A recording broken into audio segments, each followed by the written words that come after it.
নমস্কার, দ্য রিপোর্টে আপনাদের স্বাগত। আরজিকর কাণ্ডে গর্জে উঠেছে গোটা রাজ্য। এবার সেই ঘটনার তদন্তের স্বার্থে এদিন নির্যাতিতার বাড়িতে গেলেন সিবিআই এর 5 সদস্যের প্রতিনিধি দল। প্রসঙ্গত, গত সোমবার নিহত তরুণী চিকিৎসকের বাড়ি থেকে বেরিয়ে মমতা জানান যে রবিবারের মধ্যে রাজ্য পুলিশ এই নৃশংস খুনের ঘটনার কিনারা করতে না পারলে ঘটনার তদন্তভার সিবিআইকে হস্তান্তর করে দেবেন।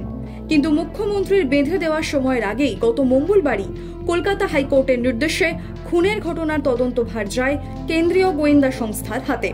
এবার সেই ঘটনার তদন্তের স্বার্থে এদিন কেন্দ্রীয় বাহিনীর কড়া নিরাপত্তা বলয়ের মধ্য দিয়ে সোদপুরে নির্যাতিতার বাড়িতে যান সিবিআই এর 5 সদস্যের প্রতিনিধি দল। প্রায় 1 ঘন্টা পর মৃতার বাড়ি থেকে বেরিয়ে কি বললেন সিবিআই জয়েন্ট ডিরেক্টর, শুনুন। What do you say? Investigation is going on. We have taken the statements of the parents. মহিলা চিকিৎসককে নির্যাতন খুনের ঘটনায় সঞ্জয় রায় নামে এক সিভিক ভলান্টিয়ারকে ইতিমধ্যেই গ্রেপ্তার করেছে পুলিশ। কিন্তু আরজিকরের বিক্ষোভকারীরা বারংবার এই ঘটনার আসল দোষীদের শাস্তি দেওয়ার আবেদন জানাচ্ছেন। এবার সিবিআই এর হাতে তদন্তভার যাওয়ার পর কত দ্রুত এই খুনের ঘটনার নিষ্পত্তি হয় আর দোষীরা সামনে আসে কবে, এখন সেদিকে তাকিয়ে গোটা রাজ্যবাসী।